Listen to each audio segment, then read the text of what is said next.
Congress is old, really old. This has real consequences.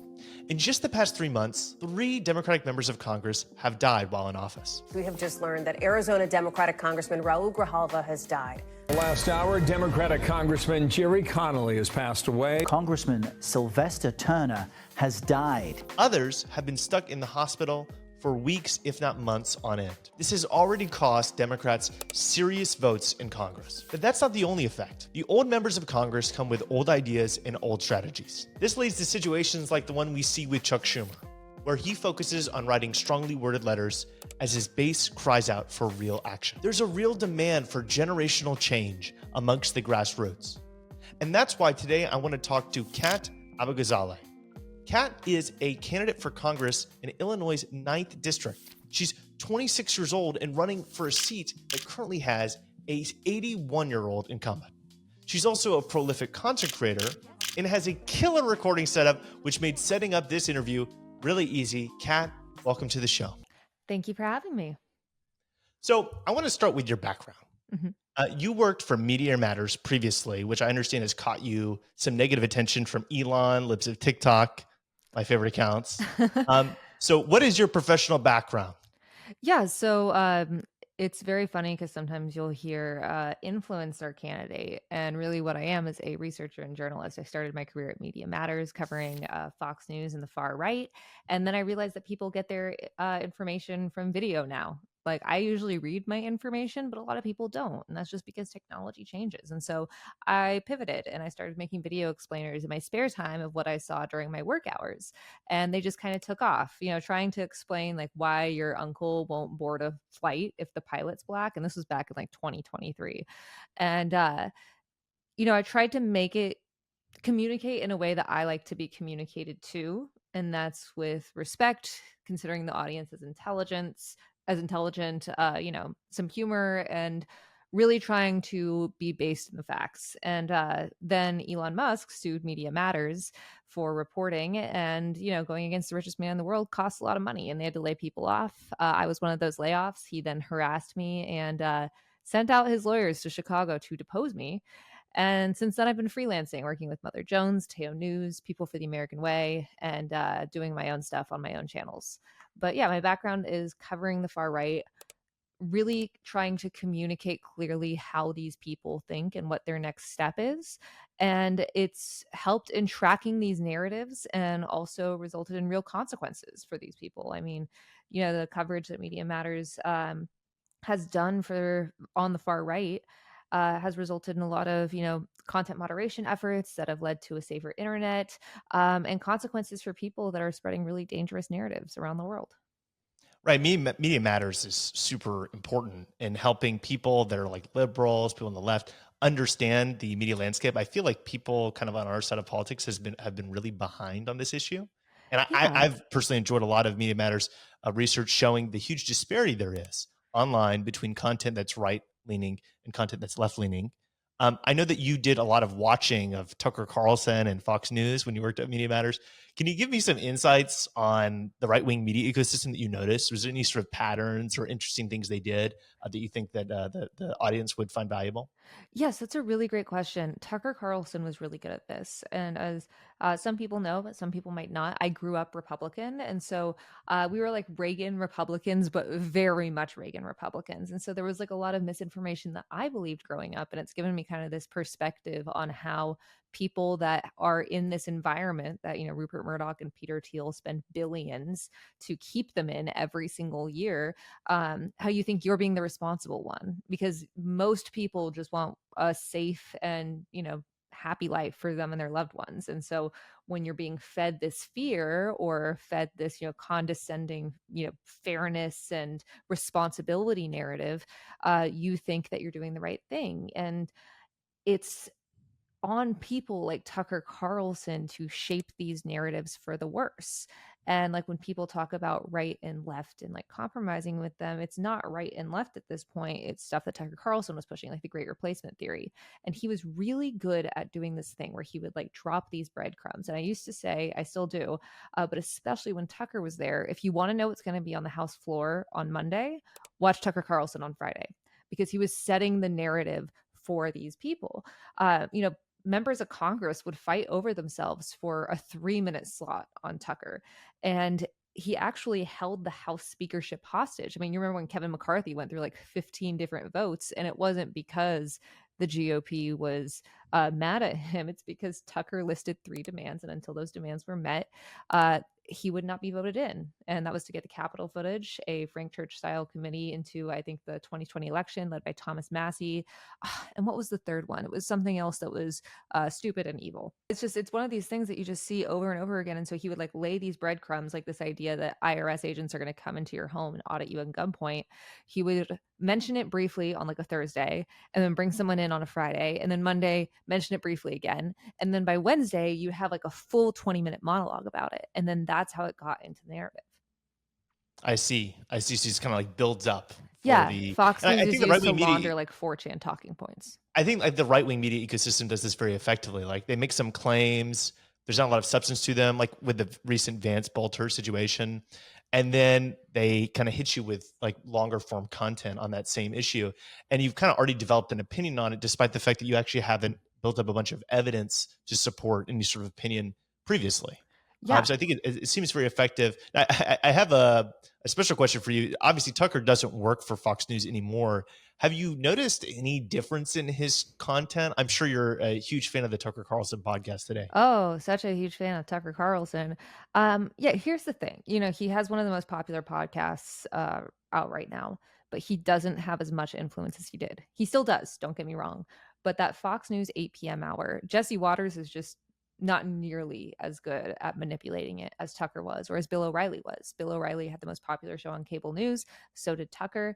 And he doesn't have those Republicans fighting over themselves to set these narratives. And because you don't have a clear narrative setter, you don't have the other Fox shows are kind of disparate. They don't really know what to do with themselves. And this is how they launder far right talking points, is that once it's on Fox, it's mainstream. Once it's on Fox, it's okay to say publicly. Tucker was the first person on Fox to openly talk about the Great Replacement theory. And then now you just see it in politics everywhere. He just doesn't have that megaphone that was going into millions of Americans' homes every single night. Now it's when you're driving in the car, or maybe you're playing video games, you have it in the background. But it's different institutionally, his influence. That makes a lot of sense to me. He doesn't really have so much of a monopoly anymore. Do you think that people like Charlie Kirk might be filling that void? It's kind of like a symptom of the internet in general. There are so many different cultures. There's no like one culture anymore. There's no one pop culture. Everyone has different like micro celebrities that they follow, that they assume everyone else knows about, or like trends that they think everyone else has seen. And that's just not the case. We all have these hyper specific algorithms. And this has also happened on the right. So you have all these different personalities, and they're competing with each other. You know, the Daily Wire is competing with all these other outlets. It's competing with Fox. And even though they pretend they're all on the same page, like they're still trying to get money. They're still trying to get the most viewership. And they're kind of doing a lot of infighting right now, as they can't decide how much of an emperor they want to have. You know, Charlie Kirk has a huge audience. Ben Shapiro has a huge audience. Tucker Carlson still has a huge audience. And it just depends on who's listening to it, why, and where it's actually being played. Right. Mainstream media used to have a monopoly on the political discourse. And as social media has proliferated in alternative media, it now is like less clear to see like who's like kind of the media leaders of a movement. Yeah, There's especially also with, less like vetting. ChatGPT. Like they're just totally different realities with everyone. Like this ChatGPT psychosis that you've been seeing. Everyone has a different reality that they're in. And there are all these mechanisms that exist to confirm those realities, even though they're not real. Right. And there's less of a filtration mechanism. I know people always hate on traditional media sources, and there's plenty of things to dislike about them, but they weren't super eager to publish things that were just absolutely not true. Just to give one example, with the Vance Bolter Minnesota shooter situation, people were posting a picture of 2 completely unrelated people, Lily Schechter and Brian Trachtenberg, 2 people I actually know personally. They live in Houston. They posted a picture of them wearing some Democratic merch and said, that's Vance Bolter and his wife, right? And all of these people put it out. They made videos about it. Nobody took it down, completely fictitious. Mainstream media wouldn't be eager to publish that kind of stuff.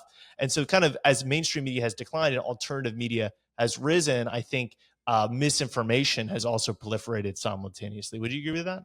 Oh, absolutely. And then you have, what we're calling mainstream media. It always drove me crazy whenever people on Fox would be like, the mainstream media, you are the most popular cable news channel. You are the mainstream media.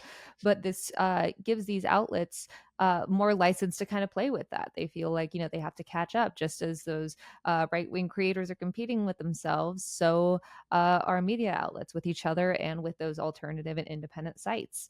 This is why independent reporters are so important. I have a lot of people ask, like, how do I get news? Who should I follow? What outlet should I subscribe to? And I always say, find a few sources that you really trust and like double check all their reporting when you're looking into this, and then find out who they trust. And if they fuck up in reporting, which everyone does, like nobody's perfect, if they own it, that's a good sign, but everyone's fallible. So independent media right now, where you're not being driven by these companies that are like, we need to compete with Ben Shapiro, or we need to compete with whatever other insane thing you saw on 4chan that day. This allows people and journalists to have more freedom to report on actual facts. Right. And I think social media actually rewards being slightly inaccurate or exaggerating your claims Yes, on social it media. does. So like instead of saying like the more moderate version of a claim, you're going to see the most extreme version. I'm going to keep going back to the Vance thing because it's just the thing that's on the top of my mind. Instead of saying, evidence indicates that Vance Bolter voted in a primary and that wasn't the Democratic primary, presumptively the Republican primary, right? You just say Vance Bolter voted in the Republican primary. Right. And then sometimes you find out like, oh, actually, that was actually true. But you find it like, okay, well, actually, this more strong claim, which is more likely to go viral, actually some nuance makes it wrong. And that's how like a lot of things, like people were saying Vance worked for Tim Walz, actually he was appointed to a nonpartisan board. And so like social media seems to really, not only does it make misinformation possible, but it rewards it with engagement. And the people that spread lies, they don't ever get punished. Like nobody holds them accountable. Community notes will like send everybody a notification that like a post has been noted, but like nobody, I don't think anybody's actually clicking on that notification, right? Like the community note happens after it already got 150,000 likes or 200,000 Right. likes. And like this is one of the things where like my work is meant to educate people on far right narratives, and I reach millions that way, but it also is de-radicalized people. And one example that I think was probably like the most poignant was Greg Gutfeld, who is a little bridge troll that works at Fox News and exclusively speaks in rhymes. Was saying that Trump never said that the white nationalists at Charlottesville were very fine people, and he did. And so I made this whole video where I got the entire 20-minute press conference, and I didn't cut a second out of it, like from beginning to end. I paused to explain things as they went, provide news things. And at the beginning I said, if you are a conservative or like a big Trump supporter and you're watching this because you want to prove me wrong, just wait till the end and you can call me any name you want. Like I give you full permission, just go hard, have fun, but just wait till the end. And almost every single person in my comments that was like, I'm a conservative, was either like, okay, I watched it and you were right, and I'm actually kind of questioning my beliefs, or they watched it and they were like, I love Trump and you were right and I still like him, but you didn't cut anything out. That's true. And I think just like providing actual facts that way, you can see how it de-radicalizes people because they're not just instantly reacting to everything they see. That is important work, and I really appreciate it. And I try to do some of it myself. Although there's always the fundamental issue, which is that a lie travels halfway across the world before the truth can even get a peep out. And so, most of the people that have seen the misinformation from right wingers are not necessarily going to see our responses. Now, I think that people that really care about truth can try to have a more organized effort to debunk it. And I think that's extremely important. There's a lot of misinformation that just goes unchecked, or there's like one person checking it, but there's like 15 people spreading it, and that's just super disproportionate. But I feel like there has to be some sort of structural fix. Like, if you get community noted on a platform like 3 or 4 times within a month, maybe you get suspended or something like that. I mean, this is kind of off topic from the interview, but Do you have any ideas in your mind about like how there could be structural solutions to misinformation, maybe even legislation that you would sponsor if you were in office? Yeah, a big thing for me is like AI regulation.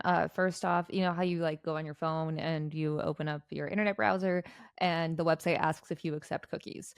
You should be able on every social media site, they should have to ask you if you consent to your information being used to train AI models. Because like my work has been stolen by AI models. It's been like thousands, millions of people have had their words, their photos, their videos, their creations stolen to train these models that then use it and use a shit ton of resources while they do it to make slop. And I think that type of regulation is really important. But there's also things that social media companies should have to do to really point out when something is includes AI, and it shouldn't just be on the poster to flag it. There need to be mechanisms on these sites to show what is AI and what is not, what is real and what is not. And additionally, I think that this is also a messaging issue. There's this tendency when someone is wrong to like create a 20 post thread about like why exactly it's wrong and to use like a lot of verbose language and all these things. But I found what's most effective is being like, this is not correct. And then With it like a posting a screenshot? screenshot or like underneath having the screenshot. Uh, Trying to argue with someone, and sometimes people just won't listen and like there's nothing you can do about that. But we don't have to make everything a debate because sometimes things aren't up for debate. You can just be like, this is wrong, this is No, not I, correct, and I like I've not even seen. judgmentally, like not you fucking idiot, like this is wrong, this is incorrect. Well, so that's I think journalists need to adapt to this because so many journalists I see from traditional media outlets, they go write an article about misinformation, but like only people that already know that's misinformation read the article. Like, the conservatives To be like fair, on, those go articles ahead. are the ones that we're taking screenshots of. That's true. And I think that is valuable. It'd also be helpful if they got the information out too, so we're debunking it in real I time. mean, that's what they're Like, trying to do. Like that's what I did. That's what, my partner Ben did. Um, but it's hard, especially when there are a lot of media companies that, want to put restrictions on that, especially if they're owned by rich people, or they're in collaboration with rich people. And that's why, like, I think, Marissa Cavas, she does a lot of fantastic independent journalism. I can't recommend her newsletter enough. But these are just things that like we need journalists. We need to support journalists, but we need journalists to be there and to be able to report without fear of retaliation. And we need billionaires and corporations to stop having such a stranglehold over our information sources. do you think that there should be some alternative ways of owning social media? Like a Absolutely. cooperative? What about government-owned Facebook? Like, what would your ideal model look like? I think that there are a lot of different ways you can do this, but I think first off is we need to be taxing the rich accordingly, and that's taxing income of all types the same. The fact that labor and like actual work is valued less than investments is ridiculous. I'm on a payment plan to the IRS to pay my taxes for last year, but there are so many rich people that didn't pay a dime, and by taxing them effectively, you're not only paying for government programs, but you're also reducing the influence they can have, which is so disproportionate to anything any voter and most elected officials have. You can reduce their influence and give them fewer time and like less time and fewer resources to manipulate our information. Um, the Twitter deal should have had more scrutiny. We need to focus on antitrust protections. And it's not just for information, that's not just for media. It's also for corporate landlords, it's for price gouging by grocery companies. These are things that would not have been controversial 60 years ago, 70 years ago. If you tried to pitch Social Security today, Republicans would have an aneurysm. And I think even some Democrats might say that that's a little too far left. But this is just like basic common sense Well, here. the Democrats will say we need a tax credit instead. Why don't we have a tax credit for like specifically people making under $60,000 and So are over 65? the fun thing here is that if we just taxed the rich, taxed wealth accordingly, we could make sure that people making under the annual cost of living didn't have to pay a cent. We could make sure that people could afford to live, and like it's tax credits are not enough because guess what, if you still have grocery companies price gouging us, they'll just up the price, the amount of our tax credits. If you still have, our housing hoarded, they'll just keep raising rent. And it just never stops. And it doesn't have to be this way. Yeah. And to take the discussion back, because I brought it off. to take it back to the central point about being a young person running for office. Yes. Clearly, you have this experience. I mean, you're very passionate about many policy issues. You've always worked in politics, but I'm sure it was a huge leap for you deciding to run for office. What motivated that decision? I and my colleagues have been watching the Democrats, specifically just not push back against the far right at all. And we have been telling them what is on the horizon. Like I said, Tucker Carlson was a crystal ball for what you'd see on the Hill. And I actually did a training with a prominent senator's staff about how to use Fox News as a weapon. And then everything just was completely ignored. We knew that January 6th was going to be bad. We knew what COVID misinformation and the big lie would lead to. We knew what Trump was trying to do with misinformation in 2020 and 2016 and 2024, and we were just ignored. And I thought, like, kind of naively, especially after, after just everything we saw that summer and that fall in 2024, Democrats would do something when he got inaugurated. And I saw all these people standing behind him and being at his inauguration, and a lot of talk of like, how can we cooperate? And don't get me wrong, I have no issue with cooperation, but you have to agree on a just very basic human rights. And compromise is not when you get your hand cut off, but they leave you your pinky. Like, compromise is not having ICE go into our homes and our places of work and stealing people just off the streets, masked guys that we have no idea who they are. We have no idea what their backgrounds are. It's not allowing Elon Musk to fire 80,000 workers so that way he can make a quick buck. Cooperation isn't any of that.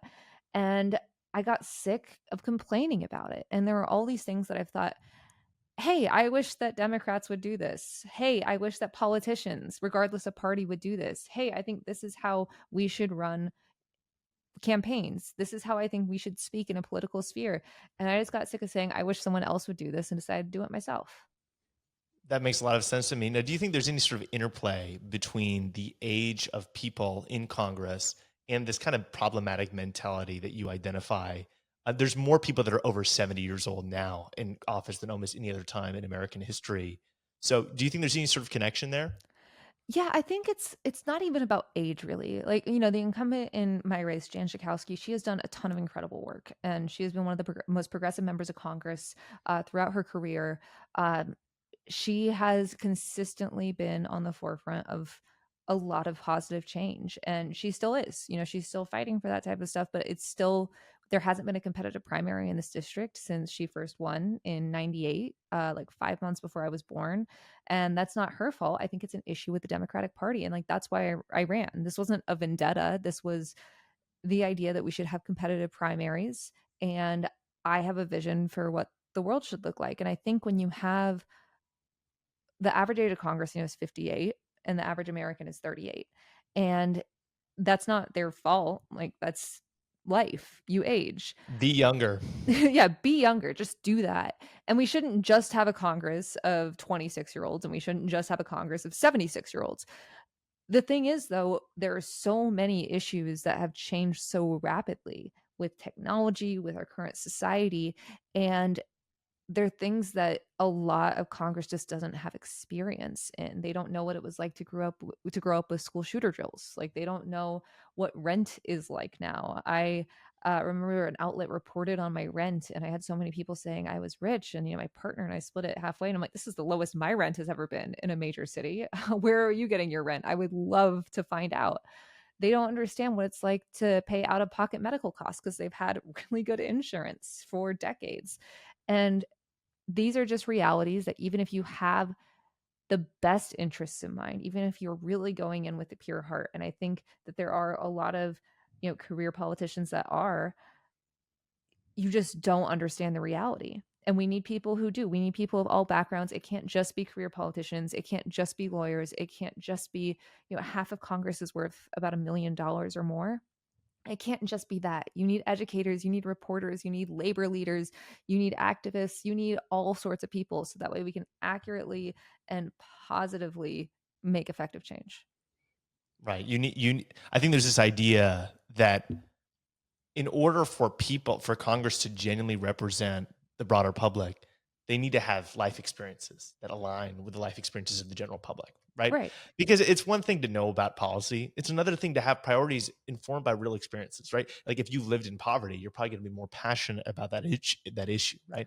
And you're Yeah. also there's industry specific knowledge as well. Teachers know more about teaching, presumably, than people Presumably, that are not working. allegedly. I Yeah, mean, I've had people ask like, perhaps. well, what are you like, what's your experience? You don't have any experience. And I do. My experience is in fighting the far right pretty effectively, I'd say. And right now, that's what we need in Congress. We need people that understand how to stand up to fascists. And I do enough so that the richest man in the world felt triggered enough he had to depose me, enough that, Laura Loomer, who is, I guess, like a shadow chief of staff, had a meltdown when I announced, like, these are just, it's very clear that we are currently in a government where they're trying to make it a monarchy. And we need people that know how to fight that. And I do. And understanding media is super important, and that's something that you Yes. have a lot of experience with. A lot of Democrats don't. I know Yes. people that have helped train Democrats on how to use their phones properly, like how to record themselves. And like we're kind of in a pitiful state. You see when Chuck Schumer tries to get on camera to make short videos, they need some help. Yeah. Okay, and being really good at releasing formal statements is awesome, but nobody's seeing them, Right. right? And so having people that can It's break not through to voters' fault that you're not getting to them. right, like being a breakthrough to the general public for political reasons is extremely important, especially because most of Congress's votes are across a party line. So even if you're like, even if somebody isn't the most knowledgeable about policy issues, like most of these guys are voting in the party line. Like you don't need you need to be good at politics so you can actually win the majority and your coalition can govern. That is the most important thing because you look at most Democrats, and they're like, oh, I'm such a good policymaker. I'm fantastic at making policy. I'm fantastic at getting these bills passed. Well, you're not getting any bills passed because you're in the minority because you don't know how to communicate with anybody, right? Right. So, like, I think you have an undervalued skill set. Now, I don't want this to go on for too long. I have a last question for you, which is, Yes. what is the experience like? Are people pushing back on you because you're young? Is there like institutional people who have been at state representative, city council members, which are getting more support? Like, or do you feel like you've been kind of welcomed and like you faced a totally level playing field where nobody's been given some sort of advantage because they've been around longer? Yeah, there's the online and there's the offline, and you'll never believe this, but people are so much more normal offline than online. Like in real life, people talk like normal human beings. And I really tried to, I think people assume because I have so much experience online and I have a lot of experience communicating in the digital world that this is like a really online campaign, and it's actually hyper offline. Like we try to do as much stuff on the ground as possible. We have an expansive field operation that we're planning. We have like 3,500 volunteers. It's awesome. And you've had anyone that's followed my race at all has probably seen various complaints online. They're the same ones that you'd think. Um, when I talk to voters, though, and that's what really matters, is talking to the people that live in the district, I encourage skepticism. I think you should be skeptical of everyone that is running for office, and that includes me. I think you should hold everyone accountable that is running for office, and that includes me. And I always tell people, like, I've had some people come into the office because I hold office hours regularly, and I go to different businesses and also at our campaign office. And they seem nervous to ask me like what they think is a controversial question, whether it's like where I was born or what do I think on this issue, or like what is my experience. And I'm like, it's fine, just ask, totally fine. And talking with them, and that's the goal, is to reach every single voter in this district. We want to knock on every single door. I know there are like hundreds of thousands of people. I do want to meet all of them, but when you're talking with someone and you don't just have politics as this like dog and pony show, this weird vanity project where we're treating this as something more than a job, because it's a job.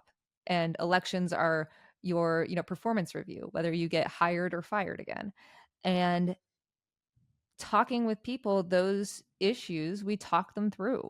And I honestly haven't had a single negative experience with constituents. It's been incredible. And I know that there are people that won't support me, and that's fine. That's democracy. And I know I've had some like people in the Democratic Party here in Illinois and Chicago show up to our events, and they're like, "Don't tell anyone I was here." And I was like, "Okay, I won't." Um, but there's a lot more support for progressive and people first politics than I think the establishment and democratic leadership that has been there for a long time expects. I mean, we saw this in New York just this week. um I wasn't surprised that Zoran won. I wasn't surprised at all. I was surprised that other people were surprised. And I'm not surprised that we're polling second, even though we started as a long shot campaign when we launched in March. And it's because we're trying to make a difference. Like, our campaign model of using our resources to reach voters, but also materially improve their lives, that shouldn't be like some crazy idea. It should be the norm. And it works because people want to have faith in the political system. They want to have hope, and they want to feel like they can do something. And so if you want hope and change, I guess you guys should vote for Kat if you live in Illinois' 9th District. Kat, thank you so much Can for I plug my joining me. site? Oh, of course. I was going to ask you to do that, but you preempted me. But of course, that's what politicians have to do. You have to make sure you get it in. Guys, I'm going to put everything that she wants in the bio so you can support her if you want to. Kat, any links, any places people need to go? Yep, catforillinois.com. That's cat with a K. The best thing you can do right now to support us is donate, because I'm not taking any corporate cash. I'm the only candidate in my race to swear it off entirely. No Republican funded PAC money either. If you want to donate, you can go to discord.gg/catforillinois. That's cat with a K. And if you want our cool merch, like my What If We Didn't Suck tee, because that is somehow a radical idea, you can go to catforillinois.com/store. Thanks so much, Kat. Thank you for having me.